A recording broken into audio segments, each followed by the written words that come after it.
São 7h32 em Moçambique. Vamos dedicar os minutos seguintes ao momento de entrevista com o analista Fernando Gonçalves. Vamos falar da situação de Cabo Delgado, tendo em conta o último encontro que houve entre o Presidente da República e o Bispo de Pemba, Dom Luís Lisboa. Fernando Gonçalves, muito bom dia e bem-vindo à Manhã Noticiosa. Bom dia, obrigado. Fernando Gonçalves, depois do conjunto de mensagens que foram sendo divulgadas, inclusive nas redes sociais, por algumas forças que apoiam o Partido Frelimo e o Presidente da República, a dizer que este Bispo de Pemba era alguém contra o governo, este encontro vem aqui como um pedido de desculpas para Dom Lisboa?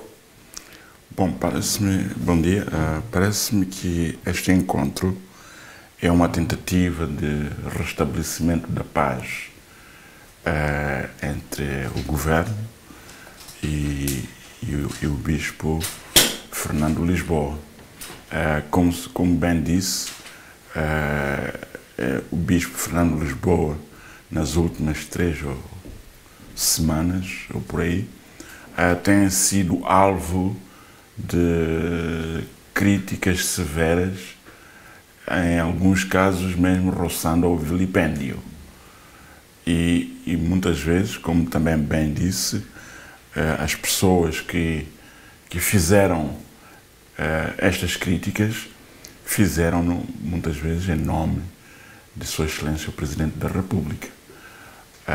E nós lembramos que quando o Presidente da República esteve na província de Cabo Delgado, também, talvez há 2 semanas, não tenho bem presente a data, aquilo que ele disse de moçambicanos e estrangeiros que vivem bem e não têm respeito pelos... não estou a citá-lo apenas de memória. Pela soberania.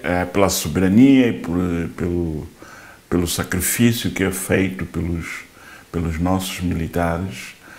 Estas palavras de Sua Excelência o Presidente da República foram interpretadas como dirigidas também ao Bispo de Pemba. Mas depois também soubemos o que aconteceu depois. Uma onda de muita solidariedade dirigida ao Bispo de Pemba, que incluiu uma chamada telefónica do Santo Padre, manifestando a sua solidariedade e dando-lhe força pelo trabalho que está a fazer em defesa da população, ou das populações de Cabo Delgado, que estão, principalmente aquelas populações que estão naquelas zonas afetadas pela guerra. Portanto, resumindo, penso que este é um encontro de tentativa de restabelecimento da paz. Não tenho informações sobre o conteúdo da conversa, mas ocorrendo o encontro, na sequência de todos estes desenvolvimentos a que eu fiz referência, essa só pode ser essa a única interpretação. As chamadas do Papa poderão ter influenciado este encontro? Bom, não sei, não direi isso, mas eu penso que também há uma questão que tem a ver com as pessoas que emitem opiniões. As opiniões devem ser muito ponderadas. Devemos evitar, muitas vezes, atacar as pessoas individualmente. Devemos interpretar as mensagens e dizermos se concordamos ou não concordamos com a mensagem. O mensageiro, muitas vezes, não deve ser o nosso alvo. E muitas vezes, infelizmente, estes ataques pessoais são feitos em nome do chefe do Estado. Isto é muito mau, porque coloca o chefe do Estado numa posição em que... De inimigo da liberdade. Em que ele é visto como tendo posições de ódio contra pessoas individualmente. E isto não é correto. As pessoas devem emitir as suas opiniões, e isto é muito saudável para uma sociedade que se quer democrática como a nossa, mas é importante olhar para os assuntos e não para as pessoas. O Bispo de Pemba já mostrou que, de todas as formas, é importante neste processo, pelo menos, de acolhimento dos deslocados em Cabo Delgado. Como é que acha que devia ser a coordenação entre o governo e este agente que, de todas as formas, está a contribuir para o acolhimento das populações que vão fugindo do terrorismo? Bom, a Igreja, de uma maneira geral, mas já que estamos a falar da Igreja Católica, a Igreja Católica em particular, tem esta missão de criar condições para que o ser humano tenha uma vida condigna e livre de sofrimento, livre da fome e de falta de teto. E olhando para aquilo que está a acontecer em Cabo Delgado, pessoas que estão a ser obrigadas a abandonar as suas residências, aldeias completamente vazias. Estas pessoas não saíram das aldeias para ir para um sítio que é um sítio alternativo. Saíram das aldeias para sítios onde não há condições. E a Igreja Católica, e acredito que outras igrejas moçambicanas também estejam envolvidas nisso, estão a tentar encontrar uma forma de criar condições para que aquela gente, o sofrimento daquela gente, seja mitigado. E, obviamente, que estando num Estado, é importante coordenar com o governo, até para que não haja duplicação.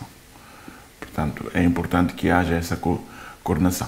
Mas a coordenação com o governo não deve ser interpretada como condicionamento, porque se há alguma ação que pode pôr em causa os objetivos centrais que se pretende alcançar com o apoio àquela população, essa ação deve ser posta de lado e deve haver uma atuação humanitária, porque é uma questão humanitária. E as organizações que pretendem, de boa vontade, prestar este apoio humanitário não devem ser impedidas de o fazer por razões ligadas à política ou de natureza ideológica ou outra. Como dizia aqui, o Bispo de Pemba já provou ser um ator importante neste caso de Cabo Delgado. Há algumas correntes controversas que eu gostava que analisasse melhor, que dizem que a má gestão do conflito em Cabo Delgado está a criar alguns heróis anónimos que se calhar deviam estar também a ser defendidos pelo Estado. Bom... Este é o caso de Fernando Lisboa. Bom, não sei se é um herói anónimo. Anónimo não é, conhecemos-lo. Pois. Portanto, não podemos dizer que é um anónimo, mas em situações adversas, em situações de dificuldades, em situações de calamidade natural ou protagonizada pelo ser humano, aparecem sempre pessoas que fazem coisas boas para defender pessoas fracas. Aquelas pessoas são pessoas que não têm onde ir, não têm a quem pedir ajuda. E aparecem estas pessoas de boa vontade, pessoas ligadas ao prelado, que têm esta função de tentar minimizar o sofrimento do ser humano. Nós podemos dizer que o Bispo Fernando Lisboa é um herói anónimo. Ele pode não se considerar anónimo. Eu tenho um aprendizado de alguém que dizia: se você faz uma coisa boa para alguém, não faz isso porque você quer ser reconhecido. Você está a fazer porque você acha que deve fazer. Se as outras pessoas reconhecerem o seu feito, tudo bem, mas não deve ser o objetivo. Portanto, ele próprio não deve acreditar que é herói. Ele simplesmente pensa que está a fazer aquilo que deve fazer como um ser humano. Exatamente. Esta teoria surge muito por causa do fato de, a dada altura, ser apenas Fernando Lisboa que trazia informações de Cabo Delgado. Bom, não me parece que ele fosse a única pessoa que trouxesse informações. Talvez a maneira como ele exteriorizou o problema de Cabo Delgado talvez o tenha transformado num caso notável. Mas houve várias outras pessoas, organizações, que sempre levantaram questões sobre a situação em Cabo Delgado. Agora, não sei se as instituições a quem essa informação era dirigida poderão ter tentado fazer aquilo que muitas vezes se faz em Moçambique, de tentar olhar para quem é que está a emitir essa mensagem e desqualificar a mensagem em função do mensageiro, pois.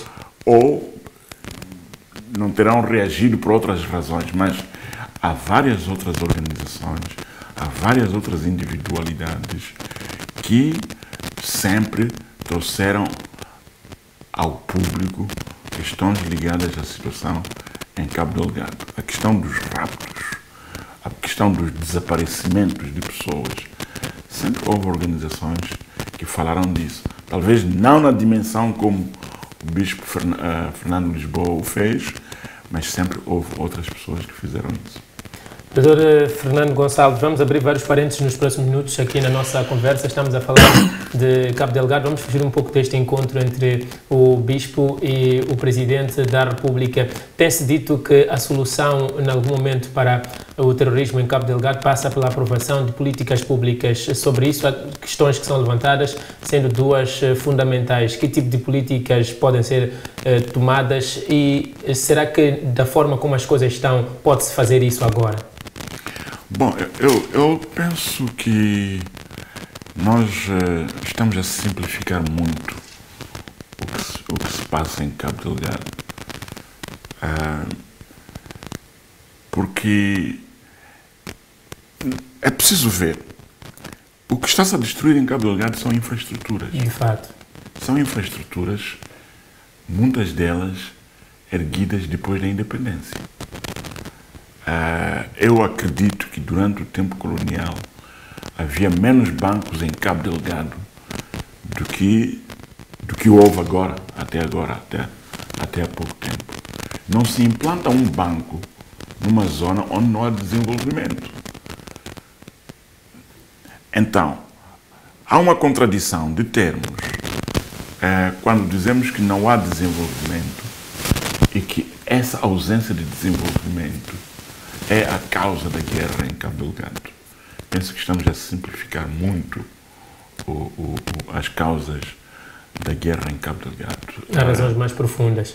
Há razões mais profundas. Acredito que há razões externas, há também razões internas.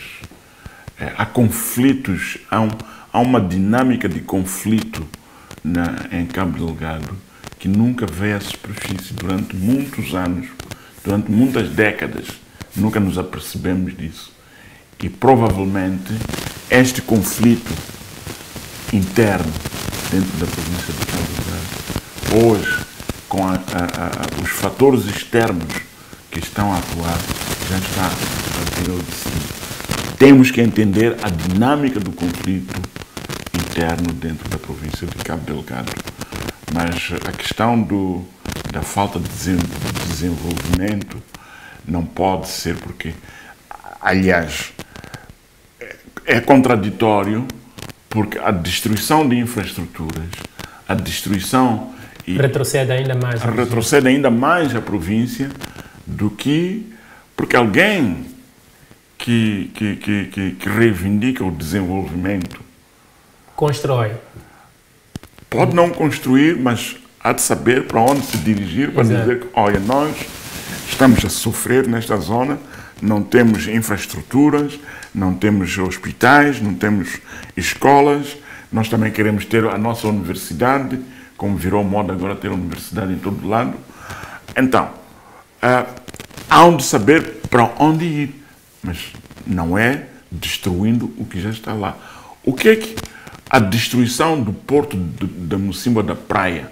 O que a destruição do porto da Mocimboa da Praia traz de desenvolvimento? O porto da Mocimboa da Praia servia de alternativa para o abastecimento da zona norte da província de Cabo Delgado, porque as estradas todas estão quase fechadas. Destruir o porto significa que não há alternativa. A única alternativa que pode haver, talvez, é via aérea. Mas também a via aérea pode trazer outros perigos. Então, não me parece que seja questão de desenvolvimento. Pode ser que desempenhe uma ínfima parte do problema, mas não me parece que seja essa a causa principal do conflito em Cabo Delgado.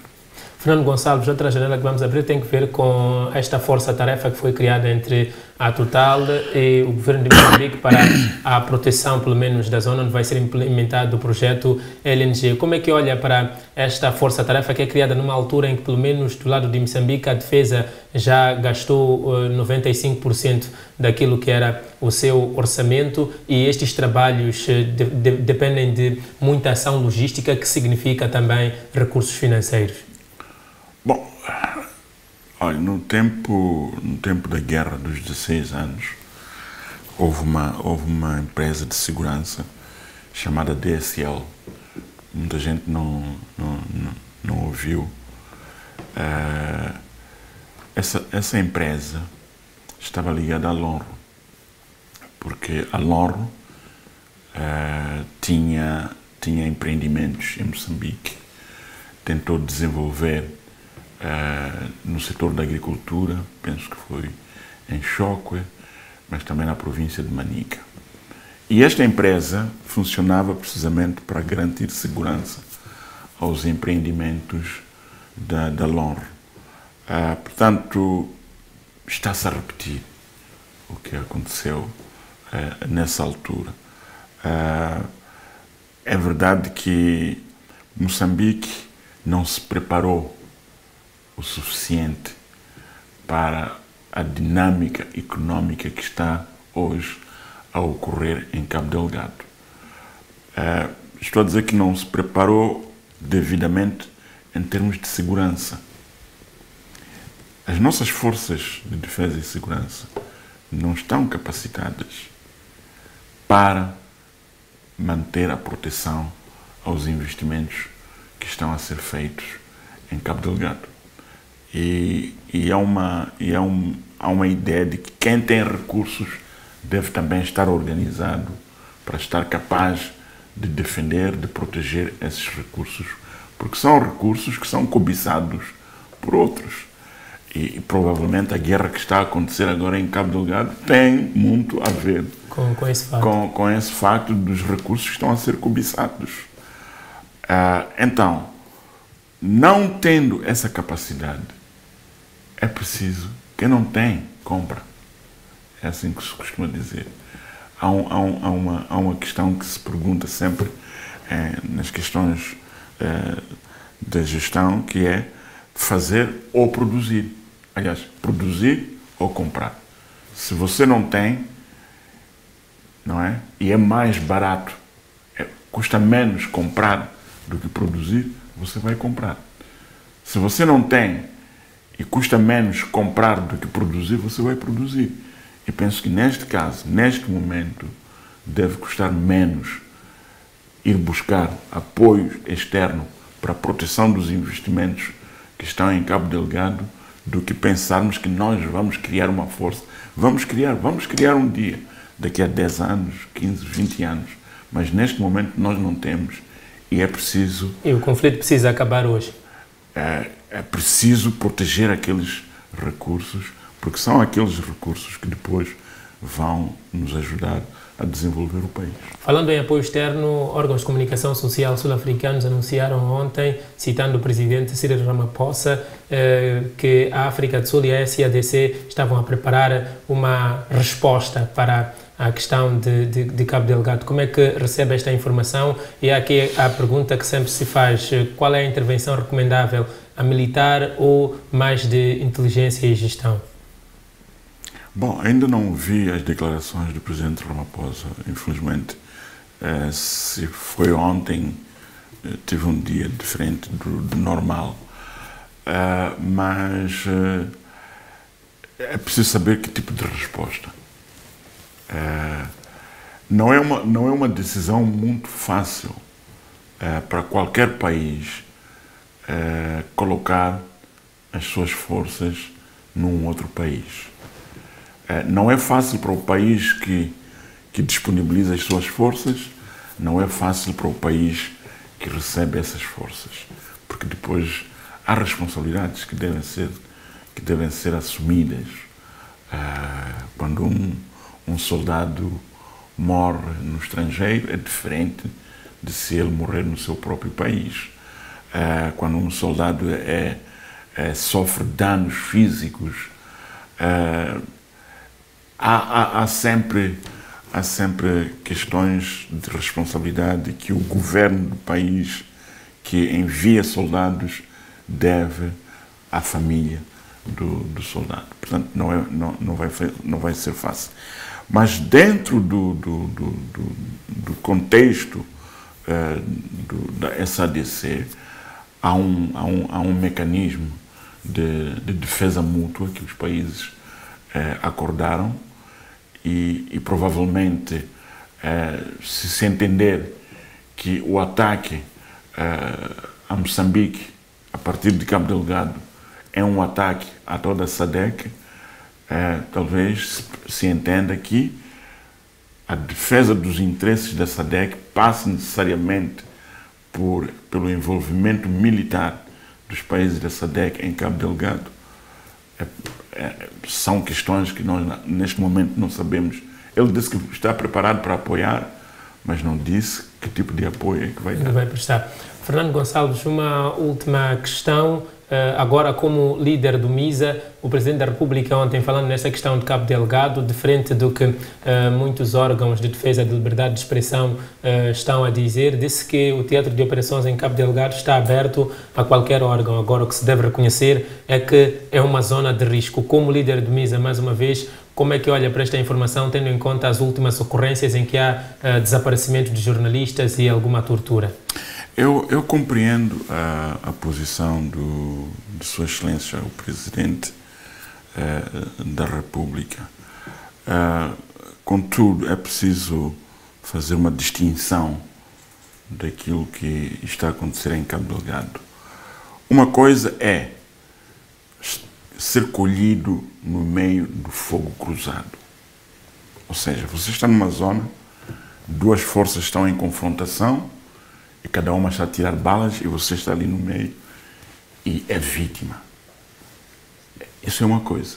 A outra coisa são situações de desaparecimento de pessoas, rapto de jornalistas. Isso não tem nada a ver com o facto de que aquilo é uma zona de guerra, porque essas pessoas vivem lá. Não são pessoas que saíram de Maputo, ou da Beira, ou de Nampula, ou de Inhambane, ou de Xai-Xai, para Cabo Delgado. São pessoas que vivem lá. Portanto, deve ser uma grande preocupação para o governo quando cidadãos desaparecem para nunca mais voltarem a ser vistos. E, portanto, nós não podemos justificar isto pelo facto de haver guerra em Cabo Delgado. É preciso que o governo se preocupe com cidadãos que são dados como desaparecidos. Comemoramos na semana passada o Dia Mundial de Pessoas Desaparecidas. Portanto, pessoas que desapareceram contra a sua própria vontade.